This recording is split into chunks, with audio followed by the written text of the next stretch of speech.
Hey guys, what's up? Got another video for you real quick. Everybody knows I'm squirrels. I do 100 things. So here's the back seat paneling. So, I made a mistake when I did the back seat paneling.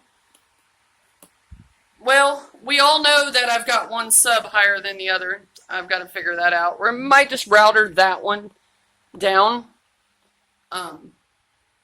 That's better. It's hot out here, guys. I'm going to do this too much longer. I'm going to shut the garage and work in here.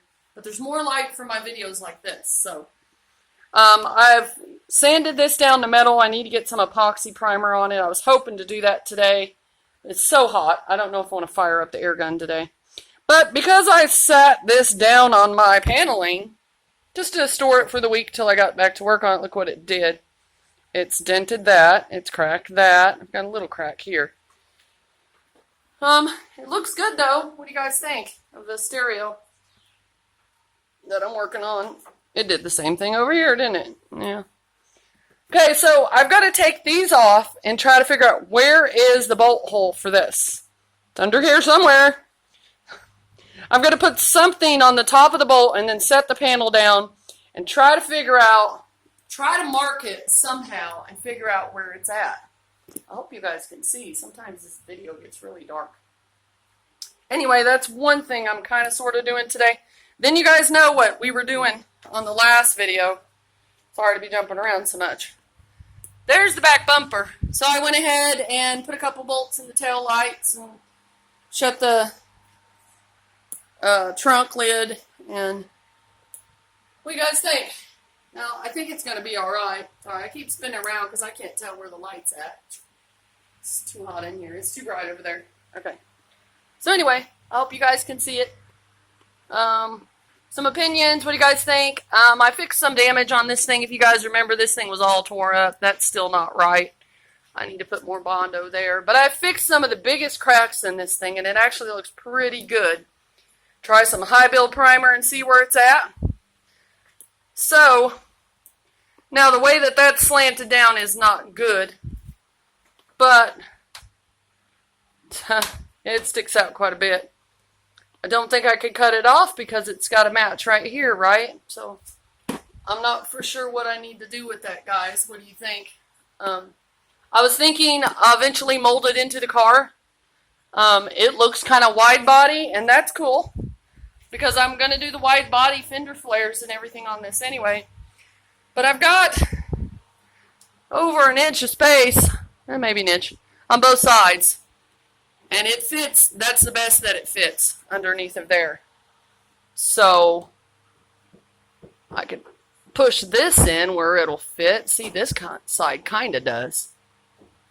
Where I could get at least some bolts in here. But I'm thinking, mold this in and do the wide piece right here on the rear quarter panel. Maybe. I don't know. I'm just trying to come up with some ideas what I can do with it. Because it is a little wide for the car. Which is weird. It was cracked on that other car at the salvage when I took it off. So I think he did have it molded in. I bet he did. So I don't know. Yeah. Might be able to push. See, but if I push this side in, you know what? I might not have to do it wide. I'm going to do some of the car wide, but when Amber's here and can help me, we might be able to actually push that in a little bit more. It's not matching under the taillights great, but once I push that in, it'll probably lift it up. But there she is, guys. I just got to work on doing some more Bondo work on it when Amber's home. Let's see if I can get in those bolt holes to match up to the stock mounting points there. And we'll see where we're at. But anyway, that is my videos for the day, guys. Just to let you know what we're working on here. Amber will get back to work on the front bumper when she has time. Which isn't very often for her. Maybe this weekend I'll talk her into it. So she comes home tonight from work, actually this afternoon. We are going to go to a friend of hers and get a cherry picker and an extra motor stand. We're going to get this thing picked up off of the tires and off the floor. We're going to take the transmission off the 4G63 motor, put it on its own motor stand. The transmission can sit on this I don't know what that is. It looks like Dynamat. It came out of the GST. Couldn't sit on that. Then we're ready to start pulling this motor. And Amber keeps yelling at me, quit driving the car, quit driving the car. Okay, I'm not driving the car. No, it drives kind of rough anyway, like I said, guys. Got a couple engine codes on this car. Honestly, what I think is wrong with it, I think it has an exhaust leak and my catalytic converter is clogged, because that's what it acts like, but I'm not for sure. So I'm pouring sweat here, guys. I'm going to shut the garage and work on my stuff in the air conditioning. The light's not real good in here, so I wanted to do videos for you guys with the garage open. So if you guys like what we're working on, go like and subscribe to our channel. And remember that the Blkwdw is built and not bought by 2 DSM chicks. I will see you guys next time. Have a great weekend.